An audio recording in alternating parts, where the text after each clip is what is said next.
النجم إذا هوى ما ضل صاحبكم وما غوى وما ينطق عن الهوى إن هو إلا وحي يوحى علمه شديد القوى ذو مرة فاستوى وهو بالأفق الأعلى ثم دنا فتدلى فكان قاب قوسين أو أدنى فأوحى إلى عبده ما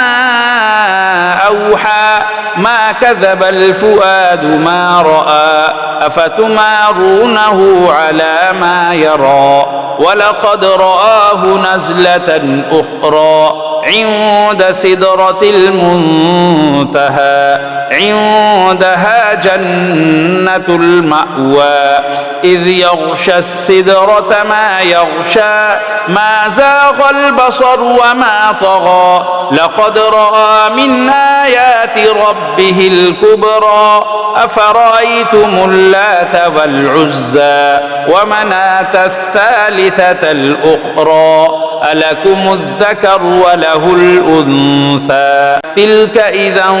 قسمة ضيزى إن هي إلا أسماء سميتموها أنتم وآباؤكم ما أنزل الله بها من سلطان إن يتبعون إلا الظن وما تهوى الأنفس ولقد جاءهم من ربهم الهدى أم للإنسان ما تمنى فلله الآخرة والأولى وكم من ملك في السماوات لا تغني شفاعتهم شيئا إلا من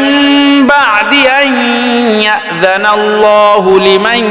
يشاء ويرضى إن الذين لا يؤمنون بالآخرة ليسمون الملائكة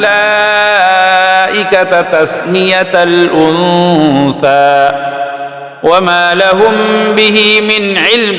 إن يتبعون إلا الظن وإن الظن لا يغني من الحق شيئا فأعرض عمن تولى عن ذكرنا ولم يرد إلا الحياة الدنيا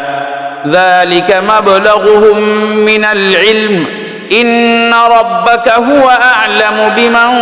ضل عن سبيله وهو أعلم بمن اهتدى ولله ما في السماوات وما في الأرض ليجزي الذين أساءوا بما عملوا ويجزي الذين أحسنوا بالحسنى الذين يجتنبون كبائر الإثم والفواحش إلا اللمم إن ربك واسع المغفرة هو أعلم بكم إذ أنشأكم من الأرض وإذ أنتم أجنة في بطون أمهاتكم فلا تزكوا أنفسكم هو أعلم بمن اتقى أفرأيت الذي تولى وأعطى قليلا وأكدى أعنده علم الغيب فهو يرى أم لم ينبأ بما صحف موسى وإبراهيم الذي وفى ألا تزر وازرة وزر أخرى وأن ليس للإنسان إلا ما سعى وأن سعيه سوف يرى ثم يجزاه الجزاء الأوفى وأن إلى ربك المنتهى وأنه هو أضحك وأبكى وأنه هو أمات وأحيا وأنه خلق الزوجين الذكر والأنثى من نطفة إذا تمنى وأن عليه النشأة الأخرى وأنه هو أغنى وأقنى وأنه هو رب الشعرى وأنه أهلك عادا الأولى وثمود فما